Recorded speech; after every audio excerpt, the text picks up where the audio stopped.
할렐루야. 이 아침에 하나님께서 여러분을 이 자리에 불러주신 줄을 저는 믿습니다. 저와 일주일 동안 요한 1서를 가지고 아침에 은혜를 나누도록 하겠습니다.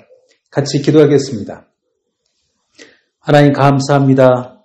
우리의 전부 되시는 주님, 우리의 모든 것의 주인 되시는 주님, 오늘도 이 아침에 주님을 찬양하며 주님을 사랑하며 주의 말씀을 듣고자 합니다.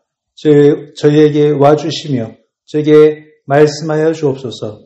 예수님의 이름으로 기도하옵나이다. 아멘. 다 같이 찬송가 21장 힘있게 부르겠습니다.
하나님이 오늘 이 아침에 주시는 말씀 요한 1서 1장 1절에서 4절까지의 말씀입니다.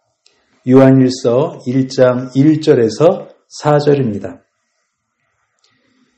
태초부터 있는 생명의 말씀에 관하여는 우리가 들은 바요 눈으로 본 바요 자세히 보고 우리의 손으로 만진 바라 이 생명이 나타내신 바 된지라 이 영원한 생명을 우리가 보았고 증언하여 너희에게 전하노니 이는 아버지와 함께 계시다가 우리에게 나타내신 바 된 이시니라. 우리가 보고 들은 바를 너희에게도 전함은 너희로 우리와 사귐이 있게 하려 함이니 우리의 사귐은 아버지와 그의 아들 예수 그리스도와 더불어 누림이라. 우리가 이것을 쓰면 우리의 기쁨이 충만하게 하려 함이라. 아멘. 요한 1서는 예수께서 살아가시던 제자 요한이 쓴 편지 중에 하나입니다. 오늘 말씀을 보면 놀라운 말씀을 보게 됩니다. 이 복음을 설명하고 예수 그리스도를 설명하는데 그는 우리의 손으로 만진 바라라고 강조하고 있습니다. 손으로 만졌다라는 말씀은 그 어디에도 없고 여기에만 있는 말씀입니다.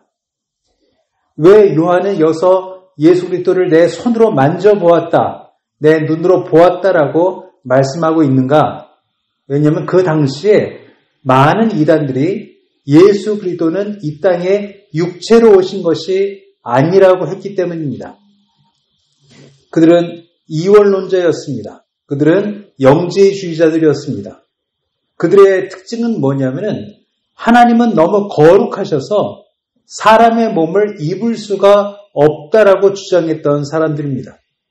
이 더러운 육체, 죄로 가득한 육체를 하나님은 도저히 입으실 수가 없는 너무나 거룩하고 거룩한 분이라고 그들은 믿고 따라서 제자들이 보았던 그 예수님, 무리들과 함께 이 땅에 계셨던 그 예수님은 우리와 같이 살과 피가 있는 그 육체가 아니라 유령과 같은 본체는 없는 형상은 있지만 이 딱딱한 육체는 안 가지고 계신 유령과도 같은 몸이었다라고 주장하고 많은 성도들을 속였습니다. 그래서 사도 바울은 그들에 대항해서 이렇게 말하고 있는 것입니다. 우리가 자세히 보고 손으로 만져보았다. 그 예수께서는 우리와 같은 육체를 가지고 우리와 같이 계셨다라고 사도 요한이 증언하고 있는 것입니다. 만일 예수께서 육체를 가지신 것이 아니고 유령이었다면 우리에게 어떤 일이 일어났겠습니까? 예수 그리스도 십자가의 공로는 아무 효력이 없는 것입니다.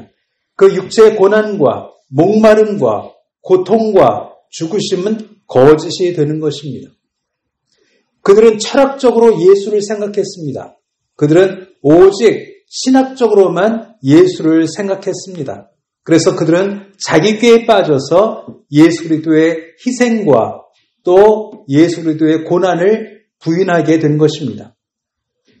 우리가 듣기에는 참으로 우스꽝스러운 일이지만 여전히 지금도 예수의 복음을 관념적이고 또 학문적으로만 생각하는 수많은 성도들이 여전히 있습니다. 복음을 실제적인 복음으로 아는 것이 아니고 오직 머리로만 아는 복음, 오직 역사로만 아는 복음에 머물러 있는 성도들이 많이 있다는 것은 참으로 안타까운 것입니다. 그런 성도들의 특징은 이것입니다. 복음이 그의 삶을 변화시키지 못합니다. 머리는 큰데 가슴은 차가운 성도들입니다. 복음은 알고 있되 복음으로 살고 싶지 아니하는 성도들이 바로 그런 성도들입니다. 우리 예수 그리스도의 복음은 지금도 살아계시고 지금도 우리를 살게 하시고 지금도 우리가 하나님의 자녀로 살게 하시는 근본적인 원인이 되고 또 최종적인 목적이 되는 것입니다. 여러분이 가진 복음은 어떤 복음입니까? 차가운 복음입니까? 끓어 넘치는 복음입니까? 힘이 있는 복음입니까? 글자로 죽어있는 복음입니까? 여러분, 우리 한일교회 모든 성도들이 이 살아 움직이는 복음, 지금도 여전히 우리 가운데 역사하는 복음, 우리를 살게 하시고 또 살아가게 하시는 그 원동력이 되시는 복음이 여러분의 복음 되시기를 주의 이름으로 축원합니다. 기도합니다. 기도하실 때 여러분 같이 기도합니다. 하나님께서 이 살아있는 복음이 온 성도에게 충만하게 하여 주옵소서. 이 살아있는 복음이 우리 교회를 움직이게 하여 주옵소서. 전통도 아니고 또 개념도 아니고 또 어떤 철학이 아니라 복음만이 우리 교회를 살아 움직이게 하여 주옵소서. 그리고 이 복음이 우리 성도들의 온 가정에 뜨겁게 임하게 하여 주옵소서. 기도하겠습니다. 하나님 감사합니다. 이 아침에 우리가 믿는 예수 그리스도의 살아있는 복음을 오늘도 확인하게 하여 주옵소서. 내가 가지고 있는 이 복음이, 내가 믿는 이 믿음이 살아있는 믿음이요, 살아있는 복음인가를 확인하게 하시고, 만일 역사적인 복음, 혹 철학적인 복음, 관념적인 복음이라면 과감히 던져버리고 지금도 살아계시고 우리 가운데 역사하시는 성령의 능력으로 말미암아 우리가 참으로 살아있는 복음을 만나게 하여 주옵소서. 그 복음이 우리를 살게 하시고 교회를 살아 움직이게 하시고 또 우리의 삶의 목표가 되어 주옵소서. 예수님의 이름으로 기도하옵나이다. 아멘.